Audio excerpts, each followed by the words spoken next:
cumplimiento, de manera también de no hacerlo algo simplemente referencial o hacerlo un estándar del tipo buenísimo, es decir, algo que a lo que nosotros queremos aspirar porque somos organizaciones buenas, sino más bien, bueno, en parte porque queremos ser organizaciones que cumplen con la ley, pero también porque ese mínimo legal también garantiza cierto estándar de gobernabilidad y garantiza cierto estándar de buena fe, de cierta manera, y de buena presentación también frente a instituciones. En la medida, de cierta manera, en la medida en que yo cumplo con los mínimos legales, yo también estoy al día y societariamente, socialmente, me veo o me presento mejor también como organización. Menos fondo para cargar el computador. Entonces, ¿a qué nos referimos con cumplimiento de obligaciones legales? Nosotros lo hemos querido estructurar de la siguiente manera. En primer lugar, obligaciones internas, obligaciones que tiene el directorio, la administración o la asamblea de una fundación o de una corporación. Obligaciones externas, que vendrían siendo obligaciones frente al Ministerio de Justicia, obligaciones tributarias, municipales, laborales y finalmente un nuevo estándar que incorporamos en el año pasado precisamente a propósito de ciertos escándalos que han habido, que ya son de público conocimiento, por supuesto, a propósito del caso Convenio. ¿Cuál fue nuestra idea? Nosotros quisimos un poco, no solo quedarnos con el mínimo legal, pensar también en cuáles son las necesidades, cuál es la realidad de las organizaciones sociales hoy en día, y dar cuenta también de la realidad de que muchas de ellas requieren de las donaciones para financiarse, ¿ya? Siendo las donaciones solo una de las muchas vías de financiamiento, desde luego, ¿ya? Entonces quisimos también subir la vara en este punto, ¿ya? Para que las organizaciones también tengan una vara con la que medirse una vez que deciden financiarse por vía de donaciones. De tal manera de entender que no solamente es una excelente vía para obtener recursos, sino también es una fuente de responsabilidad y de, desde luego, obligaciones legales bastante intensas, ¿ya? Dependiendo, obviamente, del tipo de ley de donación del cual estemos hablando. Entonces, para terminar esta sesión, vamos a hablar de tres leyes de donación, vamos a hablarla sucintamente, pero quiero ilustrarles ciertos puntos y ciertas realidades, ciertas exigencias que tienen las organizaciones hoy en día al acogerse a diferentes franquicias tributarias por leyes de donación. Entonces, sin más preámbulos, partamos por el principio. ¿Cuáles son las obligaciones internas? ¿Cuáles son las obligaciones de gobierno? ¿Ya? Acá el Código Civil, que es el cuerpo normativo que contiene la regulación de las corporaciones y las fundaciones, ¿ya? Tiene una regulación general tanto para fundaciones y corporaciones, y solo en ciertas ocasiones hace ciertas precisiones respecto a las fundaciones, ¿ya? Por lo tanto, salvo que aparezca en paréntesis que solo compete a las corporaciones, entiendan que las obligaciones son tanto para fundaciones como para corporaciones, ¿ya? No sé si alguno de los presentes está constituido o representa a una corporación. Jimena, ¿quieres contarme un poco más de a qué se dedican?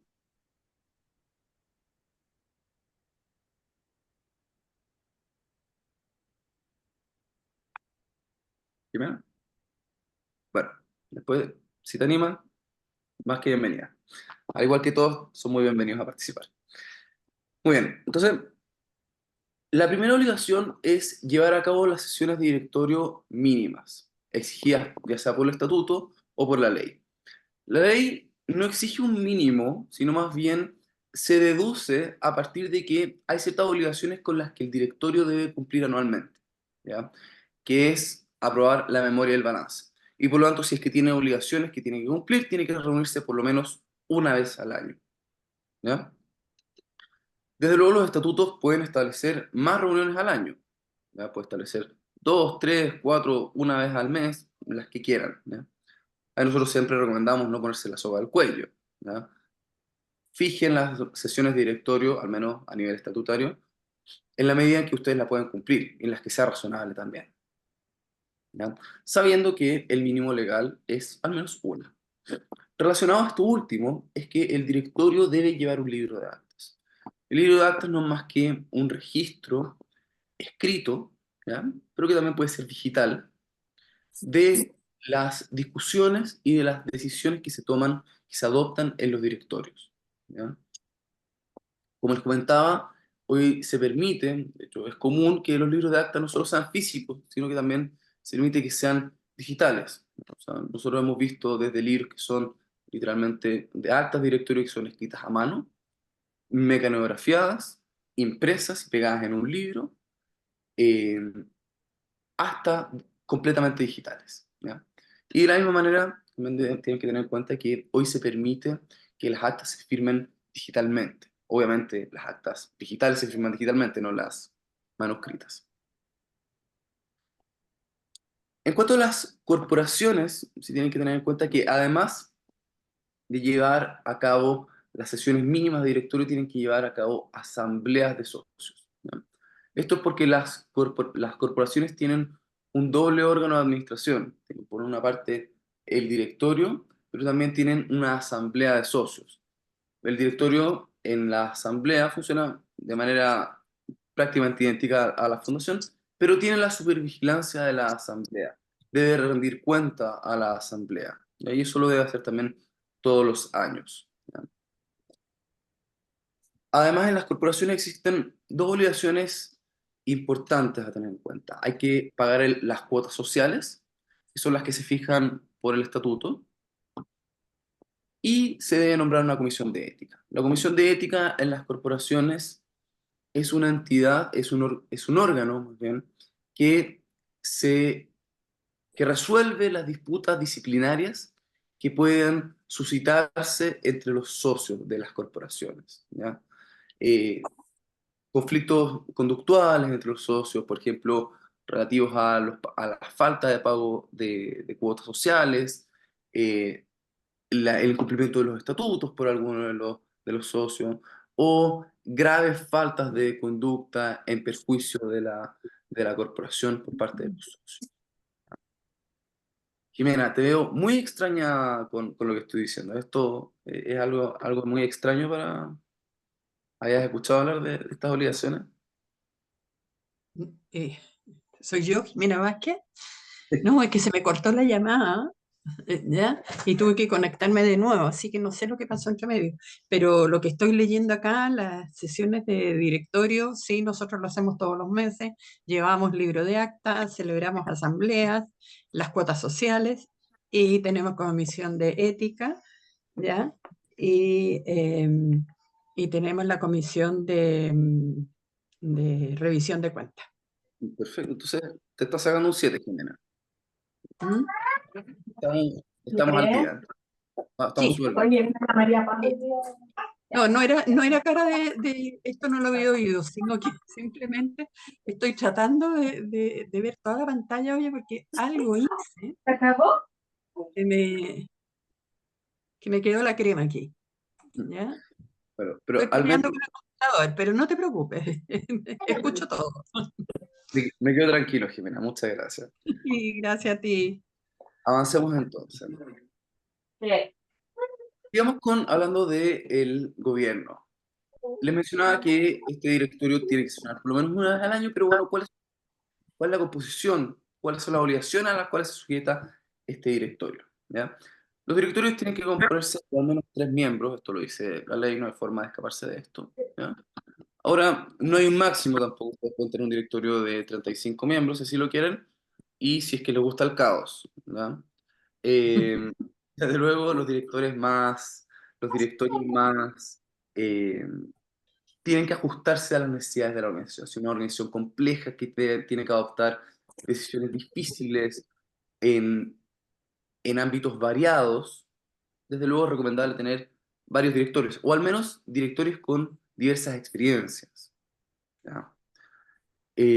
Los directores deben durar al menos 5 años y se debe actualizar la nómina de directores cada vez que se renueve. ¿Ya? Esto se hace ante el registro civil. No es para nada difícil, se descarga un formulario, incluso está disponible en la oficina del registro civil, y se informa las modificaciones del directorio. ¿Ya? El directorio además tiene la responsabilidad de dar cuenta a la asamblea o bien informar al mismo directorio de toda retribución o remuneración que reciban los directores o los socios, como las personas relacionadas a ellos, por parentesco, convivencia, interés o propiedad. Básicamente esta es una norma que se incorporó con la última reforma al Código Civil en materia de personas jurídicas, me parece que el año 2012, la ley 20.500, que tenía por finalidad prevenir el conflicto de interés. ¿Ya? Acá no es que haya una prohibición de remunerar a personas relacionadas, ni de remunerar a los directores o a los socios, sino más bien una norma de información. Es decir, si usted, por ejemplo, me van a permitir que ponga ejemplos de ustedes. Voy a usar a Jorge porque ya nos conocemos y me va a permitir el atrevimiento. Jorge quiere contratar a un sobrino en la fundación, ¿ya? Un sobrino que es, imaginemos, carpintero, ¿ya?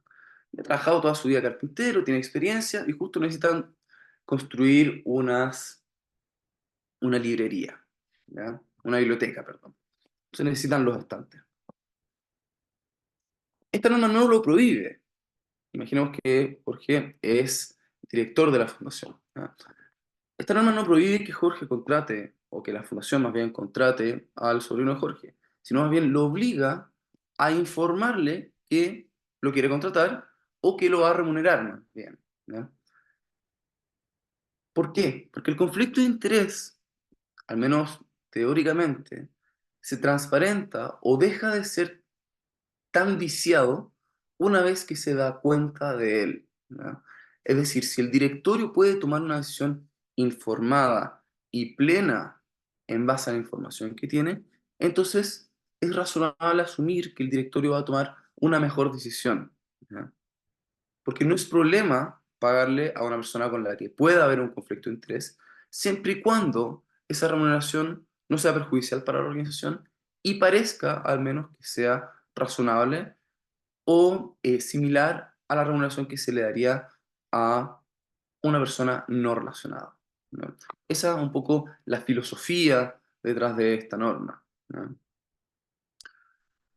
Jimena, por favor. Está silenciada, Jimena. Eso debe quedar en el acta de directorio, que se Desde va a luego. contratar a tal persona por tal cosa. Es desde luego recomendable, ¿ya? No hay Ujú, una, esta norma tampoco obliga, bueno, se podría inferir que dar cuenta significa dejar constancia en acta, pero la verdad es que la ley no es así de expresa. Ahora, desde luego que es muy recomendable, Jimena, ujú, yo así recomendaría a cualquier cliente, que dejara cuenta en acta de que se va a contratar con alguna persona relacionada, ¿ya? ujú, Las condiciones, y yo sería aún más explícito, si es que se va a tomar esa decisión, decir, bueno, se va a tomar esta decisión habiendo revisado otras ofertas que son similares, el directorio ha concluido que esta es la mejor oferta por tal y cual razón, de manera a neutralizar ujú. este, este potencial conflicto de interés. Y también se tiene que, el director en cuestión se tiene que abstener de votar, ¿cierto? No necesariamente chilena. ¿No? Yo sí debo admitir que yo he incluido normas en estatuto que obligan a el director con potencial conflicto de interés de abstenerse de la decisión. Pero no es Ujú, requerido por ley. Puede ser una buena práctica, desde luego, ujú, pero de nuevo, no es requerido por la ley. Sobre todo pensando en que tu directorio puede ser corto, Jimena, de que tú puedes tener un directorio de 3 miembros, ¿ya? Entonces, en ocasiones vas a ujú. necesitar también ese director para adoptar esa decisión. Previendo Claro, eso, nosotros. creo que la ley es abierta en la forma en la cual tú lo solucionas. Desde luego, da cuenta, ve tú si te vas a inhabilitar o si vas a tomar o no la decisión, pero infórmalo. Ujú. Ya, nosotros tenemos 9 directores. Claro, pareciera Como más desayuno con razonable usted. que con 9 directores Empiezo en una reunión, puedes darte el lujo pero tiene que ser rato y me lo pregunté. de abstenerte de ese juez, perdón, de ese Directora. director Ujú. para tomar esa decisión, ¿ya? Y puede incluso ser una buena práctica, ¿ya? Decir, mira, ¿sabes qué? Yo propongo a mi señora porque ella tiene experiencia en este tema, tanto, tanto, pero ¿sabes qué? Yo me voy a retirar en este momento de la sala, ustedes deliberen la decisión, yo no quiero Ujú. involucrarme, yo no quiero escuchar Ujú. las razones por las cuales creen que es mejor o peor, Claro. entonces yo me mantengo al margen. ¿Ya? Ujú. Puede ser mejor para el director, ¿ya? Y lo deja y da cuenta de eso en el acta también. Entonces, abandono la sala, por favor, infórmenme cuando hayan adoptado la decisión, ¿no? Transparencia total. Ujú.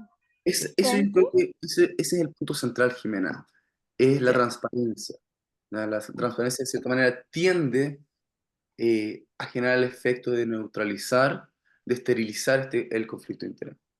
Ujú. Y esto Gracias, implica, Vicente. gracias a ti. Vicente, no sé cómo levantar la mano que estoy con una pantalla chiquitita.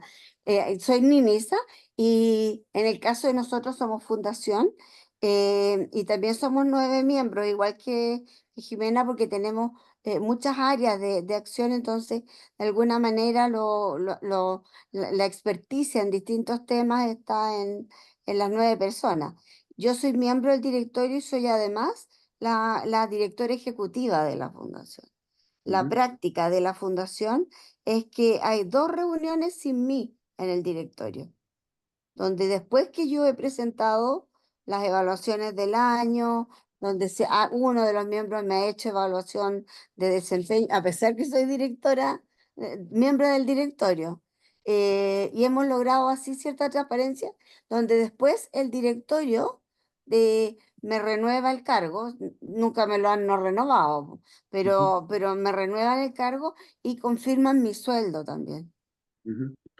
Creo que es una excelente práctica, Luisa. Y eso queda escrito en las actas.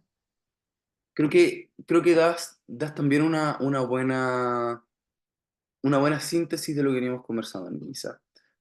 Hay una doble medida que es, por una parte, la transparencia, pero también la transparencia tiene que hay que dar cuenta de la transparencia. Ya no basta con informar, basta con que, bueno, que esto se refleje en un documento llamado acta, ¿ya? Porque finalmente el acta, como ustedes irán notando a lo largo de esta clase, es un documento que refleja la responsabilidad de los directores. Entonces, el director debería ser el primer interesado en que las decisiones o informaciones relevantes para adoptar una decisión queden de manifiesto en el acta, ¿ya? Así que muchas gracias ahí por tu colaboración, Luisa. Vicente, y lo último al respecto, la evaluación que a mí se me hace no es en función de todo lo que hace la institución, sino es en función a lo que yo como directora me he comprometido a comienzos de año, que son 2 niveles distintos. Sí, me parece razonable, Luisa. Al final, la ley tampoco habla del director ejecutivo, Mm. ¿ya? Entonces, más bien los estándares que tú fijas para su evaluación, de nuevo, recaen en el directorio. Ya, perfecto. Eh,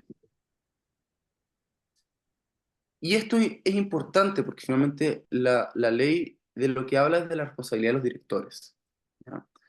Y a la hora de la responsabilidad de los directores habla de que estos son solidariamente responsables, es decir, cualquiera de los directores puede responder completamente por los perjuicios que causen a la organización en la adopción de sus decisiones, ¿ya? Y eso es finalmente el punto central, que es que los directores son responsables. Y como son responsables, tienen que, bueno, y porque lo dice la ley, tienen que dejar cuenta de sus decisiones en el acta, tienen que transparentar los potenciales conflictos de interés, tienen que adoptar las mejores decisiones para la organización, ¿vale? Veo que hay un par de preguntas en el chat.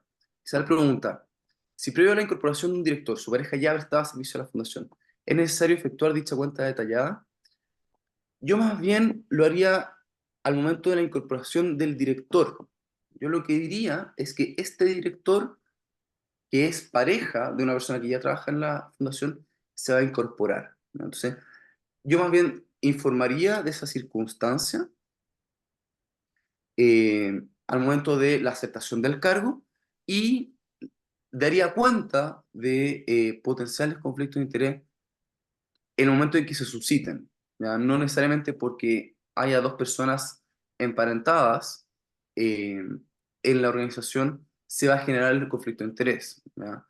Lo significativo será cuando se suscite ese conflicto de interés, es decir, cuando ese director se vea enfrentado a adoptar una decisión que involucre a la persona con la que está relacionada. Glenda también pregunta, para las organizaciones sin fines de lucro, los libros contables y demás comprobantes, ingresos y egresos, al igual que los libros de acta, también pueden ser digitales o deben ser impresos obligatoriamente. Vamos a hablar de eso un poco más adelante, Glenda, cuando hablemos de las obligaciones tributarias, pero por favor te pido ahí que me lo recuerdes, ya, para no adelantarme a lo que venimos conversando. ¿Quedan dudas hasta este punto? No, seguimos avanzando.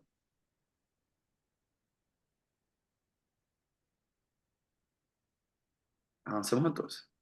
Por favor, acá, cuando ustedes quieran, me interrumpen. Acá yo siempre digo que no hay preguntas tontas. Me pueden interrumpir, me pueden hacer las preguntas que ustedes quieran, aunque ya lo hayamos conversado anteriormente.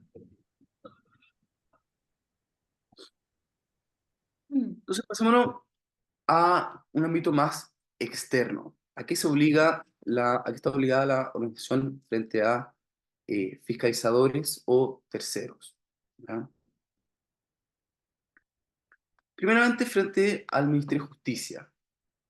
El directorio, como les mencionaba, tiene que aprobar la memoria y balance todos los años, al menos en la sesión obligatoria anual. Esta es una pregunta que en algún momento me hizo la Isabel, una muy buena pregunta, que es que la obligación de presentar la memoria y balance al Ministerio de Justicia. Y esto, si bien esto es curioso, porque si bien el Código Civil no obliga a presentar la memoria, no así el balance, al Ministerio de Justicia, el Ministerio de Justicia sí lo puede requerir que se le sea presentado. Y en la práctica, el Ministerio de Justicia también espera que se le presente la memoria y el balance todos los años, ¿ya? Por lo tanto, nosotros siempre recomendamos que esa sea la obligación que tenga en cuenta la organización, es decir, de confeccionar la memoria, confeccionar el balance y presentarlo todos los años al Ministerio de Justicia, ¿ya?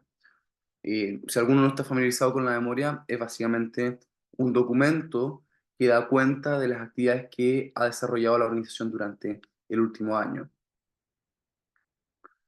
Jimena,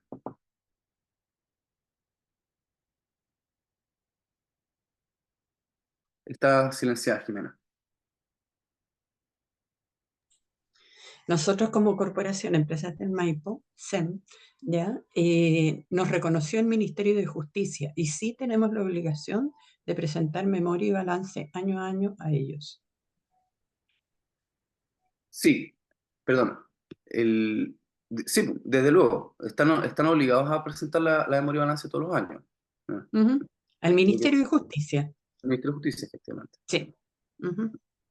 Efectivamente. Porque ellos nos reconocieron. Ellos nos dieron el número. Ujú. Ah, ustedes tienen personalidad jurídica previa al 2012. Ya, Desde el 2005. del 2005, ya. Ujú. Es un buen punto el que toca, Jimena. Las fundaciones antes del 2012, si no me equivoco, antes de la entrada en vigencia de la reforma de la ley de 1500, la personalidad jurídica no se la otorgaba al registro civil, se la otorgaba al Ministerio de Justicia. Claro. En ese entonces estaba vigente un decreto del año 73, si no me equivoco, que obligaba, de hecho, obligaba a las organizaciones a presentar dos memorias al año. No una, sino dos. Ujú. El Ministerio de Justicia nunca decretó la invalidez o nunca dejó sin efecto ese decreto, ¿ya?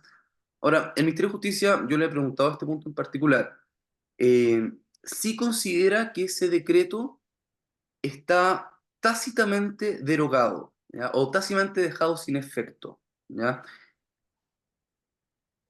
Eso es interesante porque ese decreto sí establecía una obligación textual de presentar memoria, y no solo una vez, sino 2 veces al año.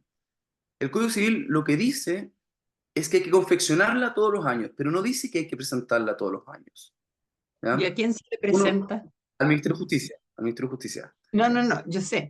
Nosotros le presentamos al Ministerio de Justicia, pero si no dice que hay que presentarla todos los años, ¿a quién se le presenta? Es que O igual déjame, al Ministerio de Justicia. igual al Ministerio de Justicia, porque la ley sí dice que el Ministerio de Justicia te puede requerir, puede exigirte que le presentes la memoria. Ya, perfecto. ¿No? Ujú, Sí, claro, uno podría dormirse en los laureles y decir, no, sabes que el Ministerio no me lo ha pedido. ¿Ya? ujú, En la práctica, lo más sano, y lo que espera también el Ministerio de Justicia, esto se lo hemos preguntado, es que se lo presenten de todas maneras. claro. Nosotros lo subimos a la página web ahora.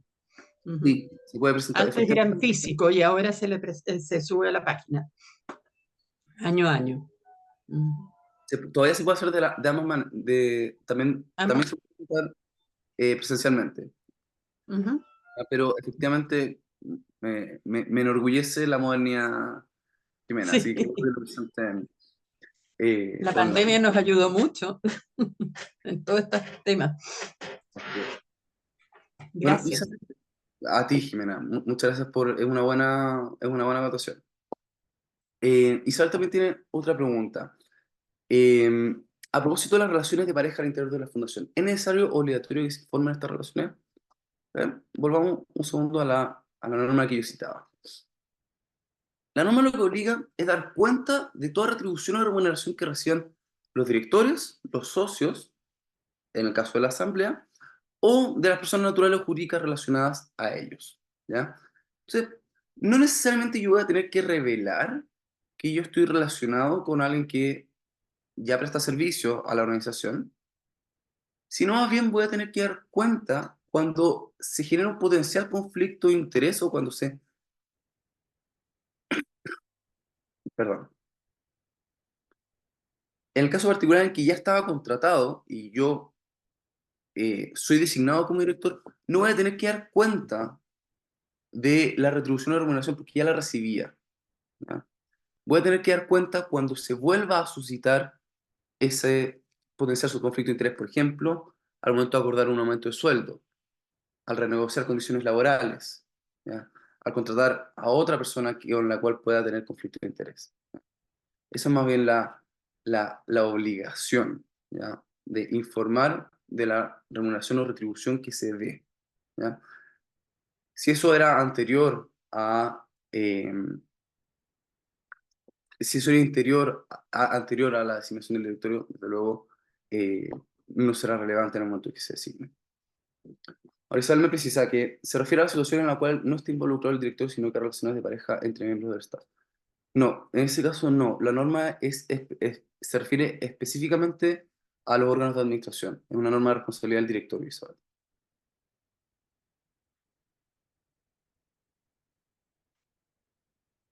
Ahora, sí hago la salvedad de que, eh, aun cuando sea una norma eh, legal, sí es una buena práctica dar cuenta de potenciales conflictos de interés aun cuando no estén a nivel de directorio.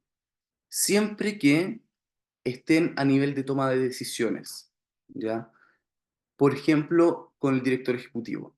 ¿Ya? Ahí yo sí lo recomendaría, ¿ya? Por un tema de responsabilidad del directorio, porque el directorio sí es responsable, finalmente el director siempre va a ser responsable de un perjuicio que pueda causar a la organización. Y si ese perjuicio se da por la contratación de personas con las que existen conflictos de interés, aun cuando sean personas que se encuentren relacionadas con el directorio, seguirá siendo responsable el directorio, porque causó un perjuicio a la organización. No tanto porque estaba vinculada a esa persona con la que se contrató, sino por que esa contratación se haya hecho en perjuicio de la organización, es decir, porque se pagó un sobresueldo o porque el servicio que se contrató no era el mejor de mercado. En fin, las situaciones pueden ser muy variadas. Por lo tanto, en esas situaciones sí es recomendable dar cuenta, no tanto por una norma expresa, sino por un tema de responsabilidad del director y el directorio en general.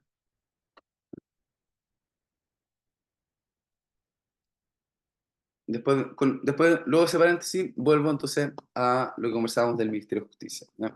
La tercera obligación frente al Ministerio de Justicia es someterla a la contabilidad en el caso de que la organización cuente con un patrimonio igual o superior a 4.000 millones o ingresos anuales sobre 2.000 millones a examen de auditores externos, ¿ya? Reitero, esto es solo en el caso de que cuenten con patrimonio o ingresos por sobre estos mínimos legales, ¿ya? Si no se encuentran en esa situación, no es necesario someter la contabilidad a examen de auditores.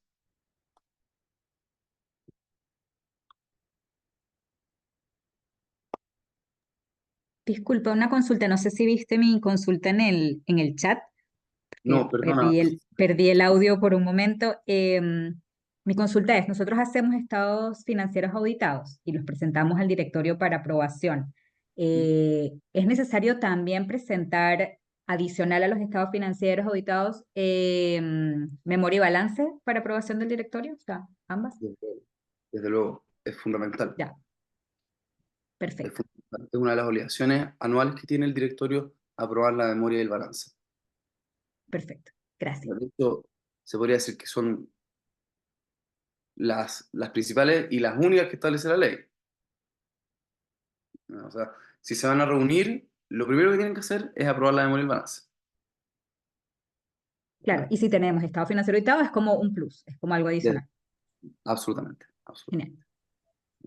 Ahora, hay toda una serie de decisiones también que, si ya estás a nivel de tener que auditar tu estado financiero, que también hay decisiones que, u otras materias por las cuales se debería reunir el directorio. Presupuesto anual, contrataciones, qué sé yo, Sí, de hecho elaboración de... tenemos reuniones mensuales con el director. Me imagino que esa debe ser su cargo, ¿sí? Me parece muy bien. Perfecto. Gracias.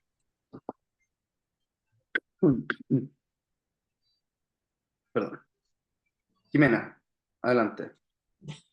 Sí, respondiendo a Vanessa, esa, esa, esa memoria y balance, de hecho, se presenta al directorio y ellos lo aprueban antes de la asamblea, cosa de enviársela a los socios para que estén en antecedentes antes de la asamblea y en la asamblea después se puede aprobar. Y no pierdas toda la mañana leyendo memoria y balance, sino que un resumen, un extracto de las cosas. ¿Estoy bien, Vicente? Efectivamente, la obligación del editorio es Gracias. rendir cuenta a la asamblea, ¿ya? Por lo tanto, es lógico que dentro de esa rendición de cuentas esté la información de los estados financieros auditados, el balance. No es necesario, no es necesario someter a aprobación esas materias, pero sí informarlas, ¿ya? Y desde luego que la asamblea, en su rol fiscalizador o supervisor, más que fiscalizador del directorio, puede hacer observaciones, ¿ya? Si es finalmente la asamblea la que hace designar o remover el directorio. Ahora, cambiándonos un minuto de entidad pública, ¿ya? Comentábamos ya lo que eran las obligaciones frente al Ministerio de Justicia. Ahora, ¿qué toca frente al registro civil? Son dos obligaciones esenciales: actualizar los cambios en la composición del directorio y, relacionado con eso, cerciorarse de que la información se encuentra actualizada y que la organización se encuentra vigente. Esto se verifica de manera muy sencilla, de seguro más de alguno acá lo ha hecho, pero en la página del registro civil se van a obtener dos certificados que estoy seguro que más de alguna se lo han pedido en el banco, al solicitar algún fondo, al postular algún proyecto, que son el certificado de vigencia del directorio y el certificado de vigencia de la organización. ¿Ah?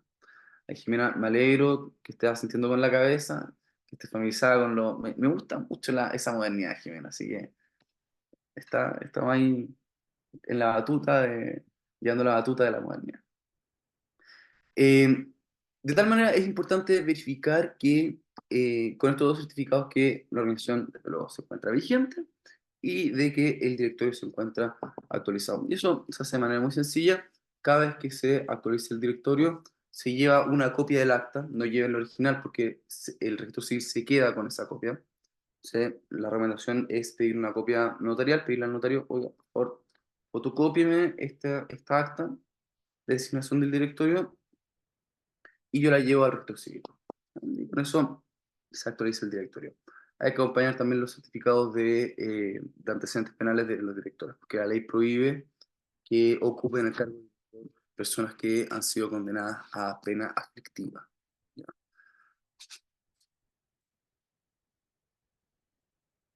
¿Dudas hasta acá? Muy bien, estoy avanzando entonces. Ante las municipalidades. Esto es bastante relevante, me pasa mucho con organizaciones, sobre todo nuevas, que se llevan esta sorpresa, que les salen a cobrar patente municipal. La ley de rentas municipales dice que están exentas de patente municipal las organizaciones de beneficencia, de culto religioso, culturales y de ayuda mutua asociados, entre otras, y que promuevan también los intereses comunitarios, ¿ya? Básicamente exime de patente municipal a las organizaciones sin fines de lucro, ¿ya? Tanto a las fundaciones como a las corporaciones. La forma de optar a este beneficio varía dependiendo de cada municipalidad. Hay municipalidades que, derechamente, si ven el nombre corporación o fundación, nunca van a cobrar patente. Hay otras que las cobran y uno tiene que hacer el trámite y solicitar la exención. Y otras que se tienen que solicitar solo una vez y después nunca más se cobra. De nuevo, varía dependiendo de la municipalidad. Algunas exigen renovarse, otras no. Ahí va a ir variando. Veo que hay una pregunta en el chat de qué significa pena aflictiva. Pena aflictiva es mi derecho penal está un poco oxidado, pero básicamente es una categoría de pena, es decir, de sanción por la comisión de un delito, que es equivalente a cualquier pena de cárcel que sea mayor a 3 años y un día. Ahí, por favor, si estoy ahí, Coque, que también es abogado, me puede corregir si es que estoy equivocado, pero ahora sí que esa es la definición de pena aflictiva, ¿ya? Por lo tanto, cualquier persona que ha sido condenada a más de 3 años y un día no puede ser director de una organización. Y eso es lo que va a mostrar el certificado de antecedentes penales. Si es que ha sido condenado o no por algún delito, que tenga esa pena, o más alta.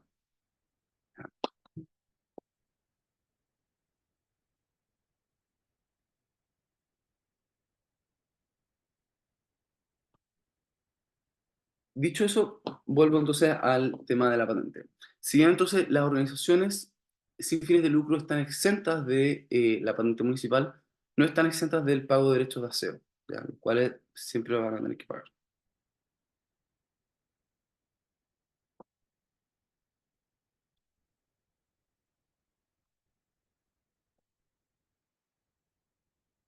Ahora bien, nos vamos a pasar a un tema un poquito más árido, ya que es la regulación tributaria de las organizaciones sin fines de lucro, ¿ya? La regla general con la que me gusta partir y con la que me interesa que ustedes tengan en cuenta es que las organizaciones sin fines de lucro, en principio, tributan igual que cualquier otra persona jurídica, igual que igual que cualquier otra organización, igual que cualquier otra empresa que desarrolle un negocio o que desarrolle alguna actividad comercial, ¿ya? ¿Qué quiere decir esto? Si yo soy una fundación que vende poleras, tributariamente no va a hacer ninguna diferencia si es que yo soy una fundación que vende poleras o una empresa que vende poleras. Las dos van a tener que pagar el mismo impuesto al valor agregado y las dos van a tener que pagar el mismo impuesto a la renta, ¿ya? ¿Por qué? Porque la ley no mira la forma, o en principio, ¿ya? Hay algunos matices en esto, pero en principio nuestra normativa tributaria no discrimina entre el tipo de organización o la forma jurídica que adopta la organización, sino más bien a la actividad que se desarrolla, ¿ya? Es decir, lo importante es, ¿está usted ejerciendo alguna actividad comercial que está afecta a impuestos o no? Si el caso, si la respuesta es sí, bueno, usted va a pagar impuestos independiente si es que usted es una fundación o si es que usted es la empresa más codiciosa y capitalista del universo, ¿ya? Dicho eso, hay algunas excepciones, ¿ya? Las fundaciones siempre tributan con una tasa del 25%, ¿ya? No se le aplican los regímenes de ProPyme ni general. Siempre van a tributar, al menos en el impuesto a la renta, ¿verdad? Me estoy refiriendo al impuesto a la renta, con una tasa del 25%. ¿Qué quiere decir esto? Si yo como fundación a fin de año tengo utilidades, ¿ya? Imaginemos una fundación que se dedica a la rehabilitación eh, de personas con discapacidad, ¿ya? Y yo ofrezco ciertos servicios gratuitos, como por ejemplo la Teletón, y otros servicios cobro, ¿ya? Como la Teletón. Cualquier persona puede atenderse en Teletón, pero va a tener que pagar si es que tiene los recursos para hacerlo. Y Teletón a fin de año probablemente tiene utilidades, ¿ya? Que provienen de contratos de auspicio, que provienen del evento televisado, que provienen de los servicios de rehabilitación que presta, ¿ya? Todos los servicios redundan en que al final de año tienen ingresos. A eso se les descuentan ciertos gastos y costos que tienen, y eso va a dar como resultado utilidades. Y sobre esas utilidades, esta fundación va a tener que pagar impuestos, ¿ya? ¿Cuántos impuestos? Bueno, va a tener que pagar con una tasa del 25% sobre las utilidades que recibe a fin de año, ¿ya? Acá esto no pretende ser una clase de derecho tributario, acá hay mayores sutilezas, ¿ya? El derecho tributario es famosamente complejo, ¿ya? Así que esto es solamente a modo general para que ustedes lo eh, tengan una idea eh, a grosso modo de qué se trata la tributación de organizaciones sin fines de lucro, ¿ya? ¿Cuál es la segunda exención o cuál es el segundo beneficio que tienen las organizaciones sin fines de lucro? Es que, y esto es fundamental, que pueden acceder a ciertas exenciones o beneficios tributarios, pero la mayoría de ellas deben solicitarse o tramitarse, ¿ya? Por ejemplo, el artículo 40, número 4 de la Ley de Impuesto a la Renta, que permite que ciertas organizaciones sin fines de lucro puedan solicitar una exención general del impuesto a la renta, es decir, que no paguen nunca más impuesto a la renta. Es una exención difícil porque se pide al mismísimo presidente de la República, ¿ya? Pero no por eso deja de existir, ¿ya? Otros beneficios son las franquicias tributarias por ley de donaciones, ¿ya? Estoy seguro que más de alguno acá estará familiarizado con ellas, y las que vamos a hablar un poco más adelante en la clase.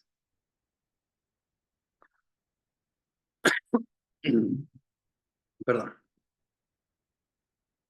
¿Debo llevar contabilidad, aunque sea organización sin fines de lucro? Sí, como les mencionaba, las organizaciones sin fines de lucro deben llevar contabilidad al igual que cualquier otra organización, ¿ya?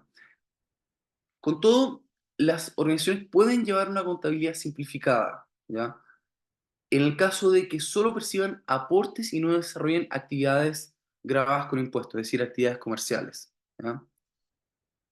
La contabilidad simplificada, para que ustedes lo tengan en cuenta, es básicamente un registro de ingresos y egresos, ¿ya? Imagínense una tabla en la que yo pongo lo que entra y lo que sale, ¿ya? Compré 10 tomates, vendí 8 tomates, ¿ya? Me ingresaron tanto por ventas, pagué tanto por arrendamiento, por sueldo, qué sé yo, ¿ya? Recibí tantas donaciones, hice tantos gastos con esas donaciones, ¿ya? Eso es una contabilidad simplificada, ¿ya? Hoy en día el Servicio de Impuestos Internos permite llevar una contabilidad digital, desde luego, y que es lo más recomendable también, ¿ya? Me parece que había una pregunta anteriormente, no puedo ver el chat, así que si me pueden recordar, estoy seguro que había una pregunta sobre el tema de contabilidad. Me parece que era de Glenda, si no me equivoco.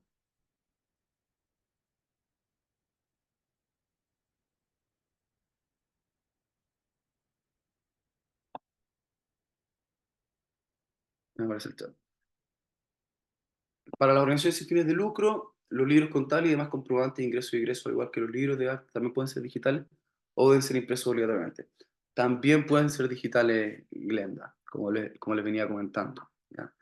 Realmente las organizaciones sin fines de lucro, como les mencionaba, se acogen, están sujetas a las mismas obligaciones y también cuentan con los mismos derechos que cualquier otro contribuyente.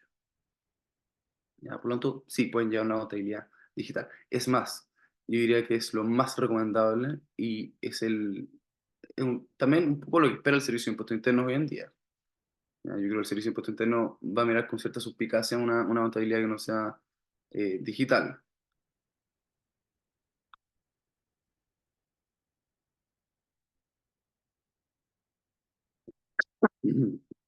Ahora, en cuanto a las obligaciones específicas frente al Servicio de Impuestos Internos que tienen organizaciones sin fines de lucro.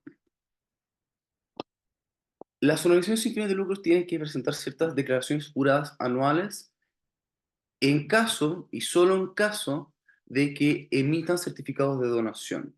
Y ciertos certificados de donación, no cualquier certificado de donación. ¿Ya?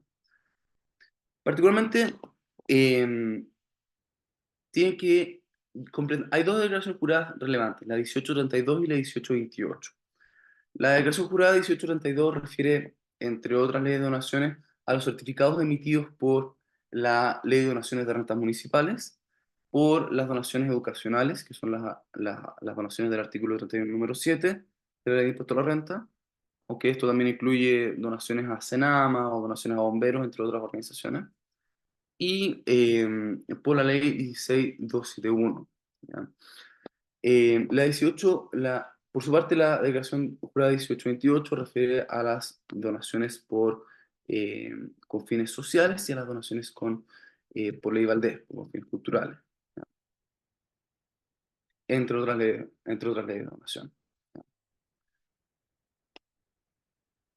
Estas declaraciones juradas se llenan una vez al año, ya normalmente se llenan a fines de marzo, y son muy importantes porque es la forma que tiene el Servicio de Impuestos Internos de cruzar información. ¿Ya?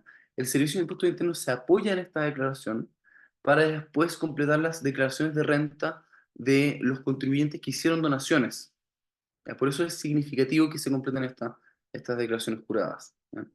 Acá un ejemplo de la declaración jurada 1832. Como les decía, no es particularmente compleja ni demasiado elaborada, pero sí implica que ustedes se tomen el tiempo para completarla. Tiene que completar datos generales de la organización que recibe las donaciones y informar en particular de cada una de las donaciones que recibieron y finalmente hacer una sumatoria de las donaciones totales que se recibieron durante el año y el total de donaciones que también recibieron.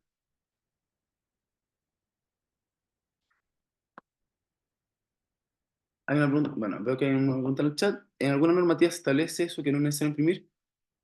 Sí, hay ciertas normativas, no específicamente respecto de la contabilidad, no hay una prohibición de llevar una contabilidad escrita. Sí hay normas que, por otra parte, permiten, no respecto a la contabilidad, pero sí respecto a los certificados de donación, no imprimirlos. ¿Ya? De hecho, con la ley 20.440 se permite llevar un certificado digital, derechamente. ¿Ya? NISA dice, ya no existe la ley Valdés. Sí, la ley Valdés sí existe, NISA, sigue vigente, la ley de donaciones culturales. Sigue vigente y es extremadamente útil para muchas organizaciones. Vicente, que ya no se llama Ley Valdés, es la 19885. Inició como la Ley Valdés, pero ya no se llama así. Y en el caso nuestro, independiente de eso, nosotros todo lo hacemos virtual. No entregamos ningún certificado en papel. Sí, bueno, de hecho, el año 2022, en septiembre del 2022, el Servicio de Impuesto Interno eh, permitió expresamente o eliminó el requisito de tener que autorizar los talonarios frente al Servicio de Impuesto Interno. Y por lo tanto, si bien no lo dijo expresamente, sí vislumbró la posibilidad de que todos los certificados Sí, de donación se emitieran electrónicamente. ¿Ya? sí. No es no fue demasiado explícito el Servicio de Impuestos Internos, pero tampoco tampoco lo ha negado, no ha negado la posibilidad. Y es razonable también asumir que, dado que el Servicio de Impuestos Internos sí tiene una orden legal de propender a la digitalización, de permitir certificados electrónicos, ¿ya? Mm, Y no por eso significa que están prohibidos los certificados sí, eh, manuscritos, ¿ya? perfecto.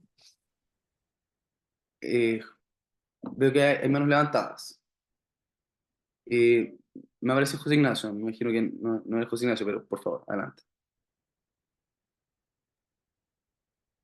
Está en silencio.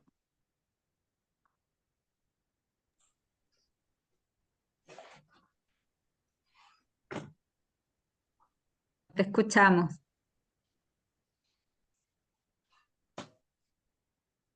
No se te escucha, no No, tiene audio. no, disculpe, no se te escucha.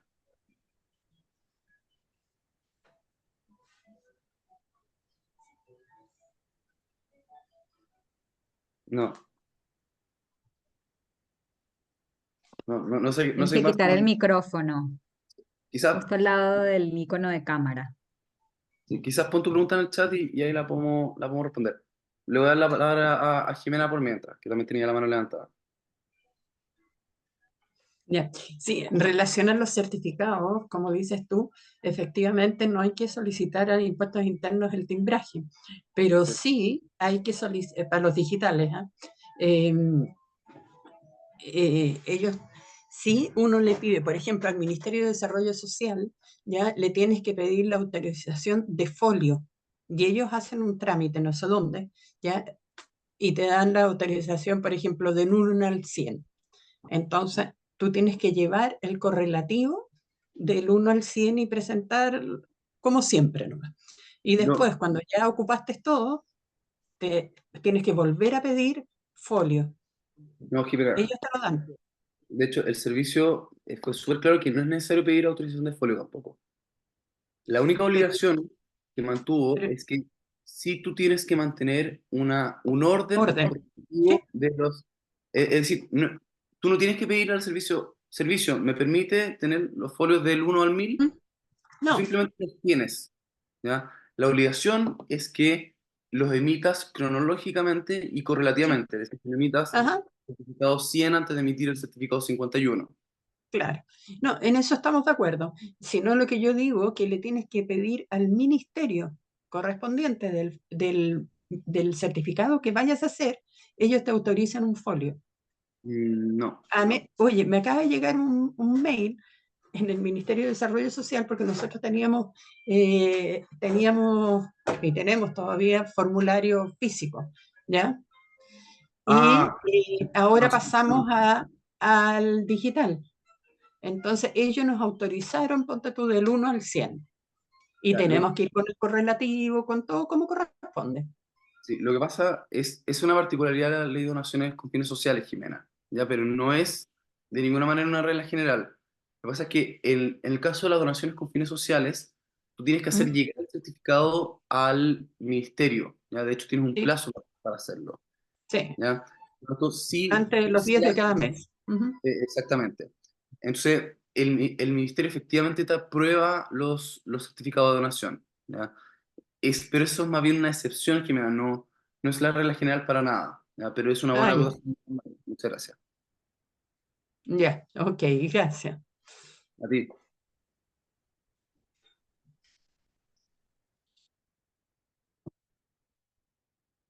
Disculpe, Vicente, entonces entiendo que nosotros, por ejemplo, actualmente tenemos certificados donativos todavía en físico.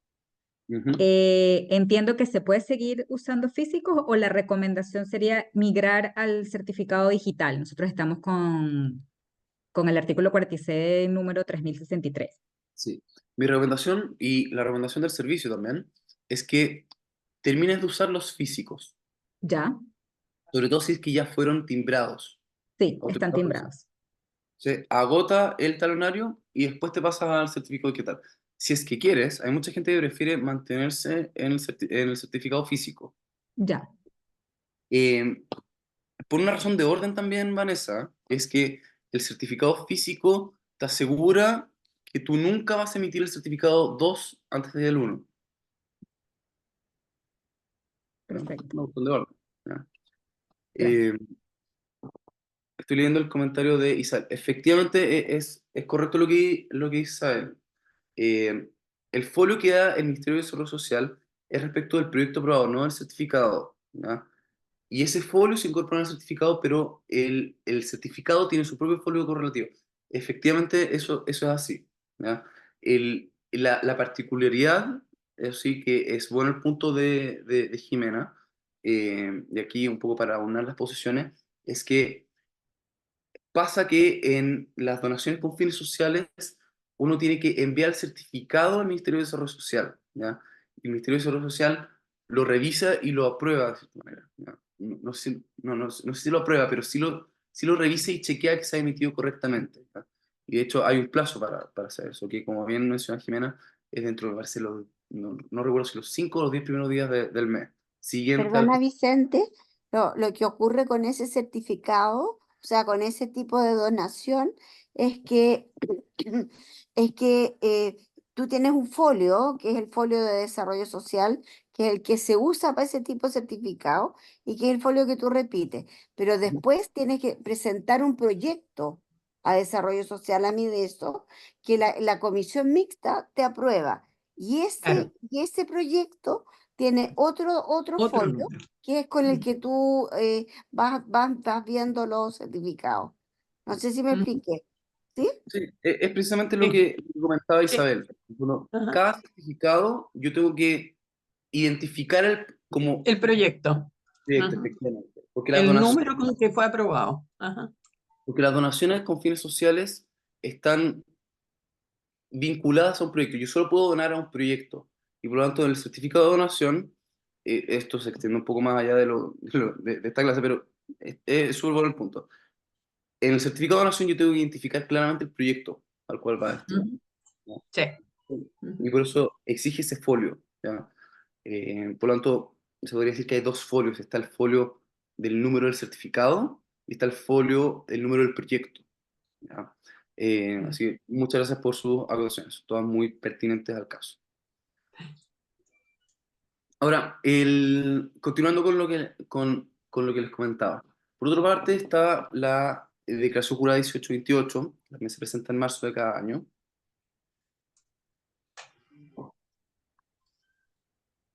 que es respecto de, entre otras, donaciones con fines sociales, donaciones con fines culturales y donaciones con fines deportivos, ¿ya? Esto es un poco más completa, la declaración jurada, más completa que la 1832, me refiero, porque requiere informar respecto del uso de las donaciones, ¿ya? Es decir, los proyectos a los cuales fueron destinadas cada una de las donaciones. Aparte de eso, es bastante similar. Yo identifico cada donación que recibí, la persona que me hizo la donación y el monto total de las donaciones.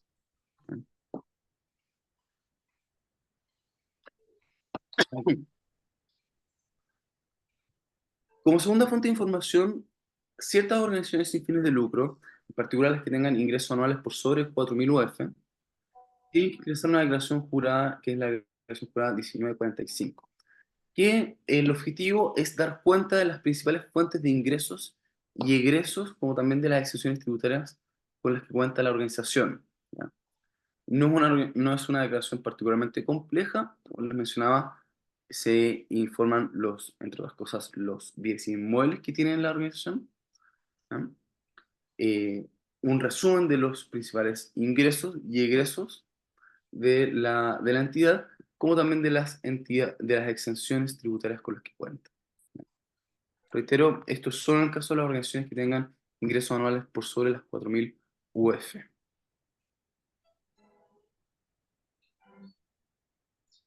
¿Dudas hasta acá? Sino para continuar con ya temas menos densos que el derecho tributario.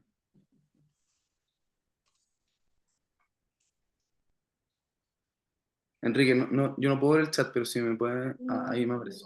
Eh, Súper. ¿Puedes sin dejar una pregunta en el chat? sí. Me refería Sí. a que si existe alguna normativa legal que indique que no es necesaria la impresión de los documentos contables, considerando que la contabilidad de la organización del grupo es simplificada. No hay ninguna norma que que prohíba que, no sea, que indique que no sea necesaria la impresión de documentos contables, ¿ya? La ley más bien obliga a que las prácticas contables sean aquellas comúnmente aceptadas o aquellas generalmente aceptadas, ¿ya? Pero no hay una obligación de que no sea necesaria la impresión de los documentos contables. Más bien la obligación es llevar documentos contables.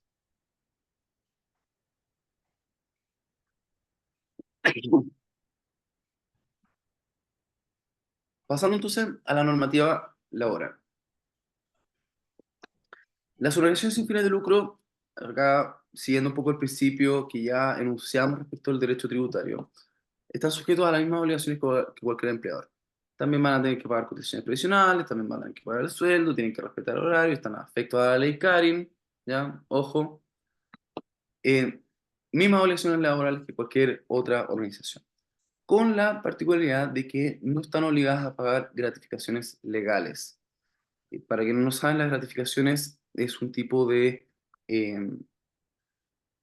de remuneración que se paga al empleado, al trabajador, que va vinculada con las utilidades que se genera, que reparte la organización año a año. Muy El, bien. el Código del Trabajo establece una obligación de repartir un cierto nivel de utilidades al año dentro de los trabajadores. Establece una alternativa en realidad. O yo reparto un cierto nivel de utilidades o pago una suma fija, ¿ya? Eso no es obligación para el caso de las fundaciones por la sencilla razón de que las fundaciones no reparten utilidades, ¿ya? No tienen dueños, por lo tanto no pueden repartir utilidades, ¿ya? Y en ese sentido ha sido también súper clara la Dirección del Trabajo. Ya lo ha reafirmado varias veces y nuestros tribunales también coinciden en esa interpretación de la ley. ¿Dudas hasta acá? Y si la fundación lo hace, si paga esas gratificaciones legales, ¿hay algún...? Es que no lo va a poder pagar a título de gratificaciones. Ya. Puede, puede pagar la remuneración que quiera, ¿ya? Pero no la va a poder llamar gratificación. Mm, No va a poder ya. ser gratificación,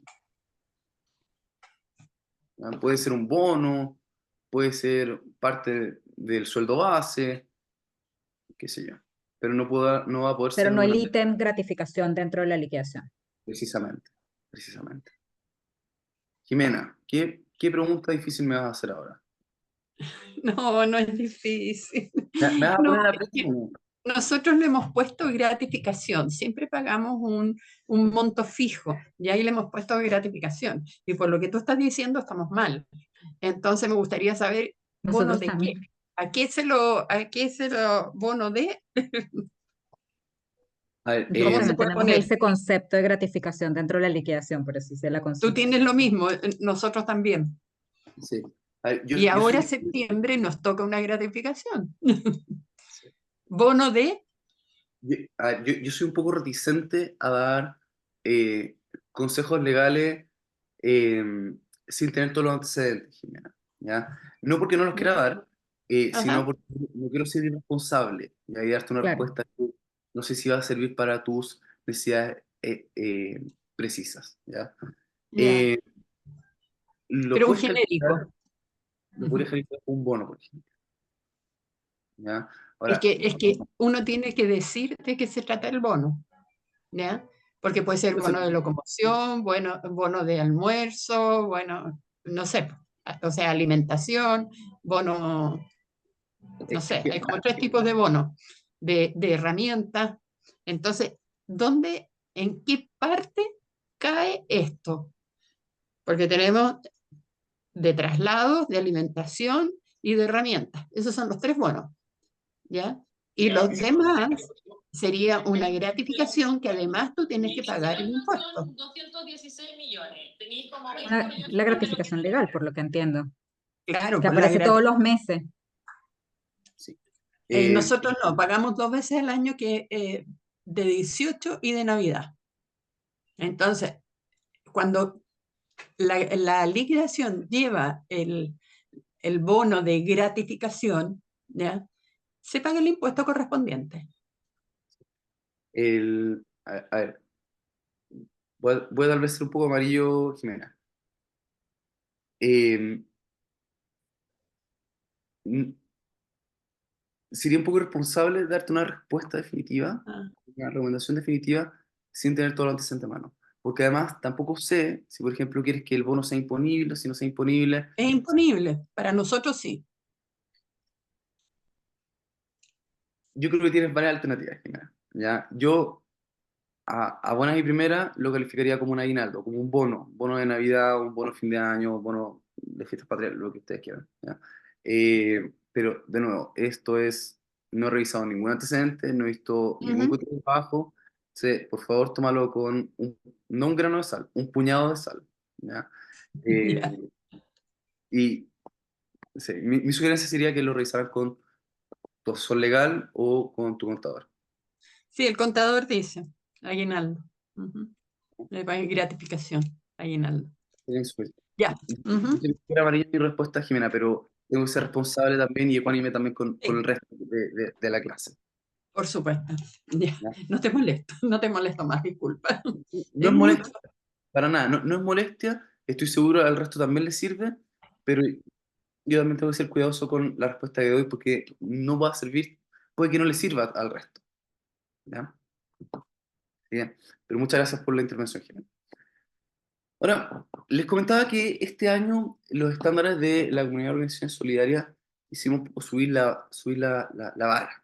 ¿Ya? Y esto trabajamos harto con Marcela, trabajamos harto con Enrique de la Comunidad de Organizaciones Solidarias, porque hicimos incorporar el tema de las donaciones. ¿Ya? Y ya algo hemos discutido, algo hemos conversado de el tema de las donaciones. Y quiero ilustrar tres, tres tipos de leyes de donaciones, ¿ya? Para mostrar un poco la mecánica en general de las leyes de donaciones y un poco las obligaciones que conllevan en la medida en que otorgan mejores beneficios tributarios. ¿Cuál es el principio base para, al menos, no, no es que la ley lo diga así, pero creo que es una buena forma de conceptualizarlo? ¿Ya? En la medida en que yo tenga un mejor beneficio tributario, voy a tener mayores deberes de información, de reporte o un mayor grado de responsabilidad por las donaciones que yo recibo. ¿Ya? ¿Por qué? Porque precisamente el beneficio es mejor. ¿Ya? Entonces, en un primer nivel de franquicias tributarias, me gustaría presentarles el artículo quinto del DL 359. El artículo quinto del DL 359 es una norma eh, súper amplia. ¿Ya? Permite que las organizaciones de carácter benéfico puedan recibir donaciones sin tener que pagar el impuesto a las donaciones y sin tener que pasar por el trámite de insinuación. El trámite de insinuación, como alguno acá sabrá, es una obligación legal. Todas las donaciones en Chile tienen que insinuarse.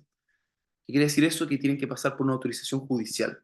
Es literalmente un procedimiento que puede durar desde 6 meses hasta un año, dependiendo del tribunal ante el cual yo lo presente. Pero que tiene sus costos y sus cargas legales. ¿Ya? O sea, tengo que contratar un abogado, tengo que esperar un tiempo. Eso ahora, obviamente, es un obstáculo súper importante cuando yo quiero recibir donaciones, sobre todo si son donaciones que no son sustanciales. O sea, si yo quiero recibir 100 lucas, ningún abogado me va a tramitar una donación por 100 lucas.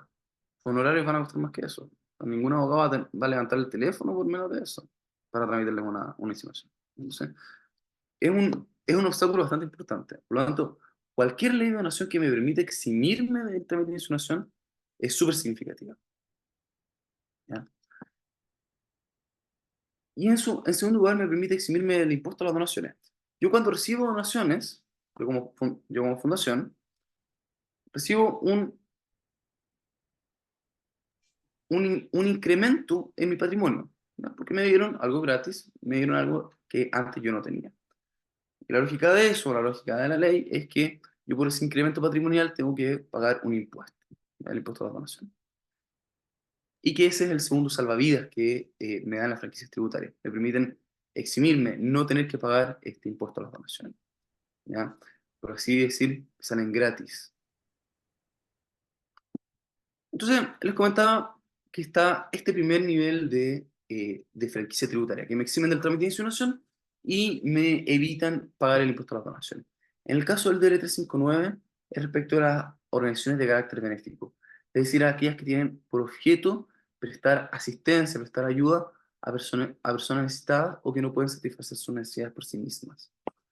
Esta es una interpretación que logramos hace no mucho que el Servicio de Impuestos Internos cambiara. Antes el Servicio de Impuestos Internos entendía que fundaciones de carácter benéfico eran aquellas que ayudaban o prestaban asistencia a personas de escasos recursos. Afortunadamente hemos ampliado esta definición. Ahora el servicio entiende que son personas necesitadas o que no pueden satisfacer sus necesidades por sí mismas. Y que es mucho más amplio. O sea, personas que no pueden satisfacer sus necesidades por sí mismas pueden ser personas desde que están en situación de pobreza hasta que son afectadas por algún desastre natural, personas que han sufrido alguna calamidad particular, por ejemplo, personas que viven en alguna zona aislada, personas que no tienen acceso a agua, personas que no tienen acceso a alimento, o personas que por cuestiones temporales o contextuales tienen alguna necesidad que no pueden cumplir por sí mismas, sea de abrigo, de alimentación, de vivienda, cualquiera sea. ¿No?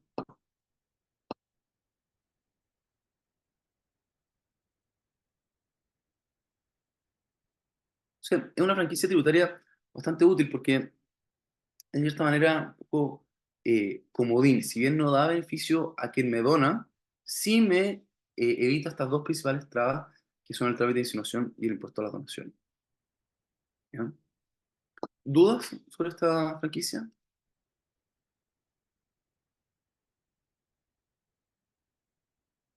Ya, vamos avanzando entonces. Ahora, notarán, si han tenido buen ojo, que estas donaciones, recuerden que hablábamos de dos declaraciones anuales que hay que presentar, la 1828 y la 1832, ¿verdad? Ujú. Si recuerdan, estas donaciones no están incluidas dentro de esa declaración jurada, ni dentro de la 1828 ni dentro de la 1832. Ujú. Y acá es donde vuelvo al punto que les hacía al principio, es que hay una cierta relación entre el beneficio tributario que yo recibo, o más bien el beneficio en general que yo recibo, y el nivel de responsabilidad que viene adjunto, ¿ya? ¿Por qué yo tengo que hacer una declaración jurada respecto a las donaciones respecto a las donaciones referidas en las declaraciones 1828 y 1832? Porque son franquicias que dan beneficio tributario al donante. Es decir, que permiten al donante pagar menos impuestos como consecuencia de la donación que efectúan. Y de hecho, la que vamos a ver a continuación, que son las donaciones del artículo 31, número 7, sí están afectas a la declaración, ¿ya? Se declaran se declaran en la 1832, ¿ya? Jimena, hay una pregunta. Sí, era en relación a la anterior, a la diapositiva anterior. ¿Qué significa para el donante esta declaración del artículo 5, decreto 359? Esta. ¿Cómo la Eh, declara él? no, Porque no, ponte tú, nosotros tenemos que, si la declaración de renta ya lo puedes declarar como un gasto aceptado, ¿cierto? O como un gasto rechazado, es un gasto. Y en la ley 19885, ya también ahí tienes derecho a rebaja tributaria. Y, y este artículo, ¿en qué beneficia o cómo lo declara el donante? Porque ya sé que para el donatario tiene ¿cómo se llama? Se exime del trámite de insinuación y del impuesto a donaciones. no Y tiene el beneficio resto, tributario. ¿ah? No puede rebajarlo. Ya, pero ¿cómo la declara Su en su contabilidad. declaración de renta? ¿La pone, no la pone o simplemente se olvida que donó esa plata? O ese Claro. bien, De o ese partida bien, porque dinero en especie. la va a tener que incluir en su contabilidad. En su declaración de renta va a ser un gasto no aceptado. Claro. Y O sea, además tiene que pagar un impuesto al ser no aceptado. no, Entonces, no, porque no es gasto rechazado, es gasto no aceptado. va a ser rechazado en la medida en la que se ha efectuado a alguna persona relacionada, por ejemplo. ¿Ya? Ah, Pero ya. si es algo que se ha hecho a alguna persona relacionada, Ah, no debería ser gasto rechazado. ¿Ya? Antes sí ah, lo era, ¿ya? Pero hace un par de años tuvimos una reforma tributaria sí. que perdón, que cambió la definición de gasto rechazado, ¿ya? Eh, de lo anterior es que no va a ser un gasto aceptado, es decir, no va a poder pagar menos impuestos por haber realizado la donación, pero tampoco va a Ujú. ser sancionado por haber hecho la donación.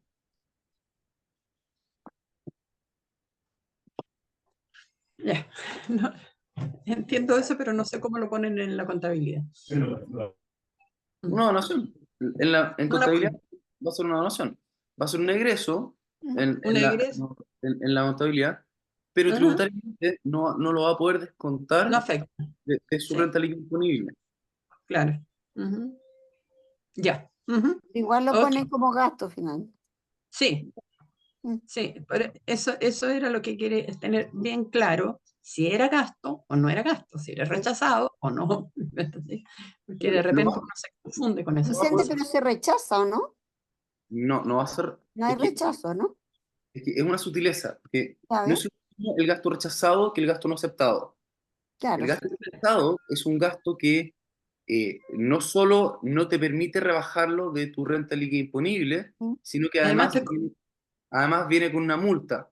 de un ¿Ya? claro, 40% del valor. Ujú. Exactamente, se te Sí, recarga. El sí, gasto no aceptado no va con esa multa, simplemente no te permite rebajarlo de la renta líquida disponible. claro, perfecto.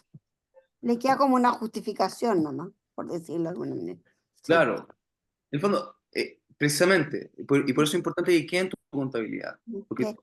eventualmente si te preguntan, oye, ¿qué te faltan 2 millones de pesos? Mm, No, los doné. Bueno, ¿y dónde está esa donación? claro, está registrada acá. Está Ya. registrada. Ujú. Claro, no la pude rebajar Claro. como gasto porque no es una franquicia que me da derecho a Ah, rebajarlo como nada. gasto, pero está registrada. Perfecto. Ahora, Ujú. yo no soy Ya. contador, Jimena, ya estoy seguro de un contador que puede explicar mucho mejor que yo cómo opera el formulario, esto en el formulario 22. ¿Ya? Ujú. No lo conocía para nada yo. No estaba en mis libros. Permiso, Vicente. Nos vamos acercando a las 11 de la mañana, así que voy lanzando la encuesta de satisfacción por mientras, solo para garantizar las respuestas. Pero puedes seguir con tu presentación. Muy bien. Ahí Eh, se te envió. Gracias. Bueno, les agradezco. Desde luego que cualquier retroalimentación es más que bienvenida, así que por favor completen la encuesta. Es la mejor forma que tenemos de ir mejorando estos talleres, ir mejorando los estándares, ir mejorando la comunicación que tenemos frente a la comunidad de organizaciones solidarias. Así que si ustedes consideran que esta clase les es útil, es porque otras personas nos han dado su retroalimentación y que hemos ido mejorando también con el tiempo. Así que muchas gracias por su atención y por completar la encuesta. Mientras completan la encuesta, vamos a pasar a otra franquicia tributaria que es la contenida en el artículo 31, número 7, ¿ya? Que son donaciones que están destinadas a programas de instrucción básica o medias, a cuerpos de bomberos, Fondo de Solidaridad Nacional, entre otras entidades, ¿ya? Esta, como es una norma que está contenida en la ley de la renta, particularmente en el artículo 31, es una norma de gasto, por lo tanto permite a los contribuyentes del impuesto de primera categoría, ¿ya? Que declaran su renta en base a contabilidad completa, es decir, empresas, a rebajar la donación como un gasto, ¿ya? Siempre que ésta se destine a cualquiera de estos fines. El más usado es para programas de instrucción básica o media gratuita, técnica, profesional o universitaria en el país. El Servicio de Impuestos Internos ha interpretado esto de forma súper amplia, ¿ya? O sea, ha permitido que esto se destine desde cursos de yoga hasta educación básica, educación media, incluso educación universitaria. O sea, es súper amplio el concepto de instrucción.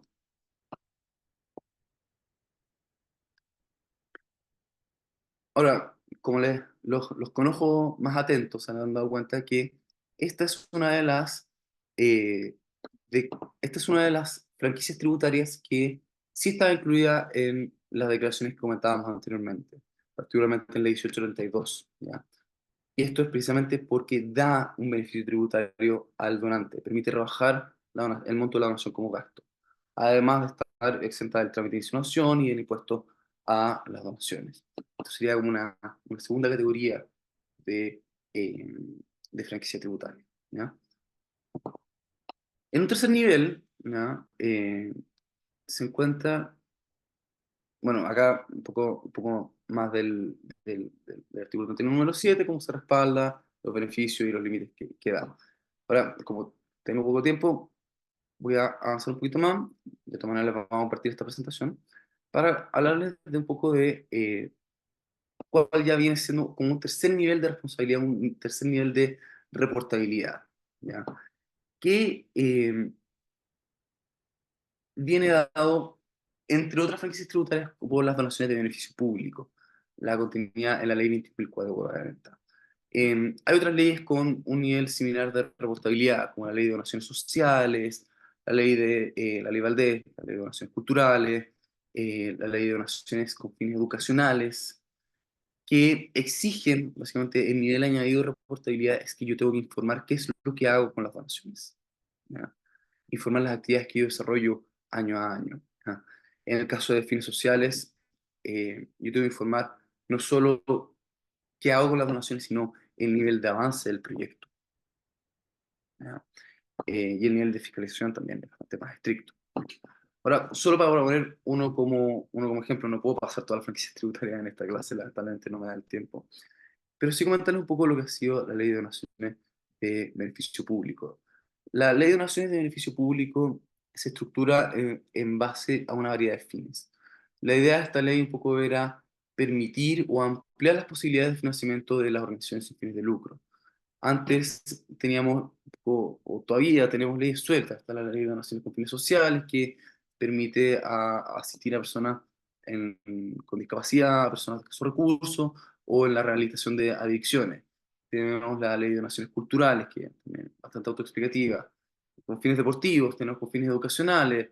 eh, eh, no había una ley marco de donaciones, no había una gran ley de donaciones que permitiera o que tuviera fines amplios, ¿ya? Esto es un poco lo que buscó esta ley, proteger diferentes fines, ¿ya?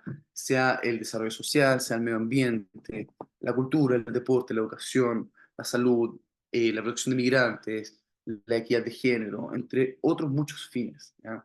Entonces, la ley se estructuró en base a permitir que fundaciones, corporaciones, iglesias y cuerpos de bomberos que cumplan con algunos de estos fines y que presten sus servicios sin ejercer ningún tipo, ofrecerlos sin ningún tipo de discriminación arbitraria, es decir, que sean de beneficio público, reciban este tipo de donaciones, ¿ya? Permite que reciban donaciones tanto en dinero de especies y los destinen ampliamente a gastos operacionales, infraestructura, proyectos. Y acá esto es un poco eh, uno de los puntos centrales de la ley, es ser laxa en aceptar no solo a una gran variedad de organizaciones, sino permitir que financien toda clase de proyectos, ¿ya? Y no exigir, como lo es en el caso de fines sociales, como lo es en el caso de las donaciones con fines culturales o educacionales, incluso con fines deportivos, de destinarlos a algún proyecto en específico, ¿ya? Acá me permite destinarlo en general a la operación de la organización o a actividades o proyectos específicos, sin requerir una rendición de cuentas respecto a esos proyectos particulares. Permite, además, deducir el 100% de la donación como gasto, el exceso de la donación por sobre los topes establecidos no es un gasto rechazado. Además, me permite evitar la insinuación y el impuesto a las donaciones. Y en el caso de las donaciones que provengan del extranjero, eh, les evita los aranceles y el IVA.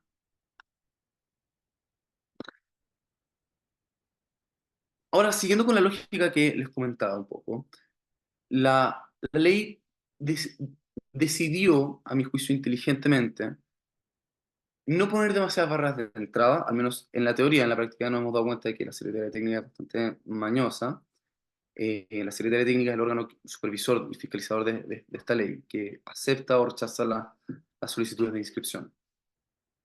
Pero el motivo o el leitmotiv un poco de esta ley era no poner demasiadas barreras de entrada al principio, sino más bien poner exigencias a posteriori, ¿ya? Es decir, hacer una cierta rendición, exigir una cierta rendición de cuentas y exigir ciertos estándares para las organizaciones. Las organizaciones acogidas a esta ley están obligadas a remunerar de acuerdo a mercado en las operaciones que realicen con las donatarias o con que realicen las donatarias o que realicen las relacionadas de estos. Además, prohíbe destinar los fondos a favorecer a cargos de elección popular y prohíbe recibir donaciones por parte de entidades relacionadas, salvo que se acredite que se han desarrollado actividades por los últimos 2 años. ¿Ya? Continuando con esto, es que la Secretaría Técnica exige, bueno, la ley en realidad exige que todos los años se haga un reporte anual.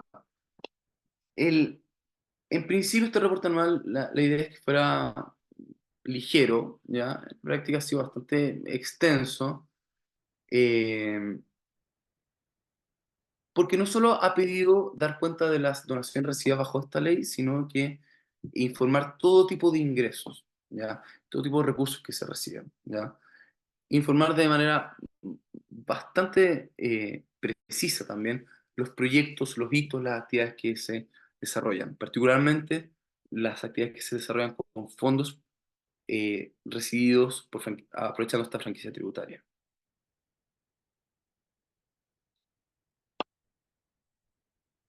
Entre otras obligaciones, también está informar al Servicio de Impuesto Interno respecto de donaciones internacionales por sobre $10.000 y informar respecto de ciertos bienes importados, ¿ya?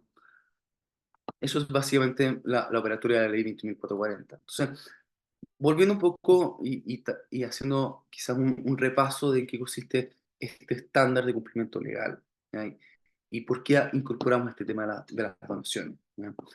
Eh, Parto por este punto de las donaciones, que es que finalmente lo que provocan el aprovechamiento de estas franquicias tributarias no solo es un excelente medio de financiamiento, sino que es también un tremendo nivel de responsabilidad, principalmente para el directorio, ¿no?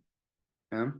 Pero para la organización toda, en cuanto a la rendición de cuentas, en cuanto respecto a ciertas leyes, como ya conversamos, en cuanto al buen uso de los recursos y en cuanto a la debida emisión de los certificados de donación, ¿ya? Y esto no es algo meramente teórico, o sea, hay instrucciones reales dentro de los servicios públicos, dentro del Ministerio de Hacienda, dentro del Ministerio de Desarrollo Social, de fiscalizar de manera más intensa a las organizaciones sin fines de lucro, ¿ya? Especialmente después del caso Convenios, ¿ya?